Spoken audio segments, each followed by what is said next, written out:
Da mesma forma que o computador trouxe uma revolução na circulação de dados, o conceito de container revolucionou a logística de transporte de mercadorias.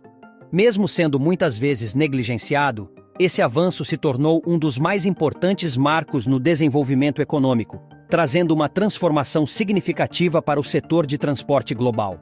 50 anos atrás, quando o primeiro navio de contêineres iniciou suas viagens, os importadores e exportadores enfrentavam o desafio de movimentar cada carga individualmente durante as transferências entre navios, caminhões e trens. A cada mudança de modal de transporte, era necessário realizar a transferência física de cada caixa, palete ou barril, resultando em um tempo adicional para o transbordo da carga, aumento dos custos com mão de obra, tais como ajudantes e empilhadeiras, danos frequentes às mercadorias devido às múltiplas manipulações, ocorrências de furtos e desvios, além da necessidade de espaços físicos maiores para realizar o processo de cross-docking, que é nada mais do que receber produtos em um centro de distribuição ou armazém, e com o menor tempo possível, despachá-los para que enfim sejam transportados em direção ao seu consumidor final.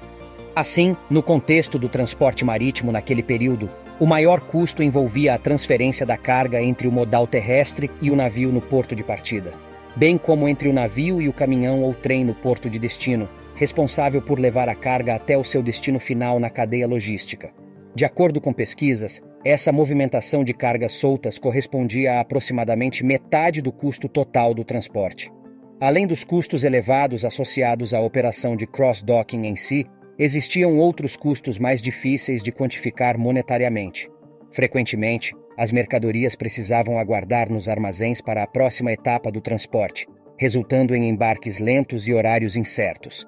Essas transferências e atrasos também criavam oportunidades para danos, erros e até mesmo furtos de pequenas partes da carga. Para ilustrar, o uísque foi um dos primeiros produtos a serem enviados em contêineres, uma vez que era altamente suscetível a roubos quando transportado de forma solta.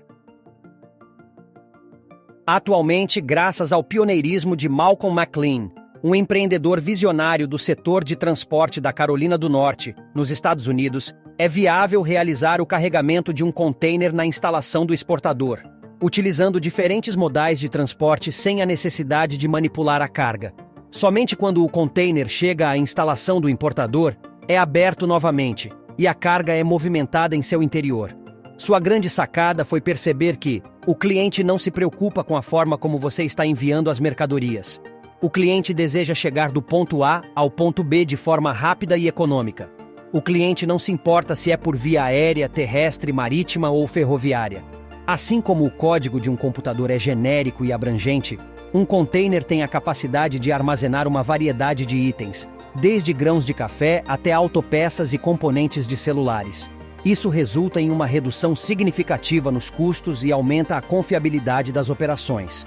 A diminuição dos custos de transporte viabiliza economicamente a produção de bonecas em uma fábrica na China, utilizando cabelos do Japão, plásticos de Taiwan e corantes dos Estados Unidos e enviando essas bonecas para crianças ao redor do mundo. Isso se reflete em preços mais acessíveis para os consumidores, além de uma maior qualidade nos materiais utilizados. O conceito de containers era descomplicado. Permitir o transporte suave de cargas de mercadorias do tamanho de reboques entre caminhões, trens e navios, eliminando a necessidade de transportá-las como carga solta, LCL. Dessa maneira, a invenção dos containers impulsionou significativamente o volume do comércio internacional e possibilitou o desenvolvimento de cadeias de suprimentos complexas. No entanto, para transformar essa ideia em uma prática de negócios concreta, foram necessárias várias inovações adicionais. Foi preciso desenvolver novos equipamentos, desde os próprios containers até guindastes nos portos. Os embargadores tiveram que se adaptar aos tamanhos padronizados dos containers, enquanto as transportadoras tiveram que investir em carretas adequadas para o transporte desses containers. Os portos tiveram que fortalecer suas estruturas de cais, estabelecer conexões com ferrovias e rodovias e construir áreas para armazenamento dos containers. Foi um período de tentativas e erros até que o processo começasse a funcionar de forma regular. Ao longo dessa jornada, mesmo as pessoas mais cautelosas cometeram erros e sofreram perdas financeiras significativas. O próprio Malcolm McLean, em um primeiro momento, adquiriu navios rápidos e com alto consumo de combustível.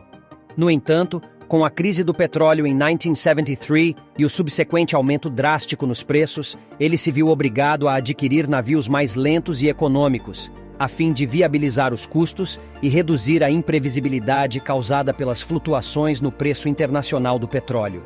Os operadores portuários e marítimos tradicionais viram suas habilidades serem consideradas obsoletas ou inadequadas. Alguns portos menores, como o Mobile no Alabama, perderam negócios, enquanto outros, como o de Seattle, prosperaram. Enquanto Londres e Liverpool não se adaptaram, a pequena cidade de Felixstowe capturou 40% do tráfego de contêineres do Reino Unido. Essa narrativa ajuda a compreender por que os terminais portuários como BTP, Libra e DP World tornaram-se tão essenciais. Na era dos contêineres, qualquer cidade que possua instalações portuárias modernas e acesso conveniente a rodovias e ferrovias tem a capacidade de conquistar mercado de outras cidades na mesma região. Portanto, um terminal portuário com excelência no atendimento, localizado em Guarujá, por exemplo, pode tomar negócios dos terminais em Santos. Simultaneamente, as companhias de transporte marítimo continuam construindo navios cada vez maiores para reduzir os custos unitários. A fim de receber esses navios maiores e não perder para a concorrência, os portos devem realizar investimentos constantes em infraestrutura, como a construção de berços para a atracação de navios e a dragagem para aumentar a profundidade operacional.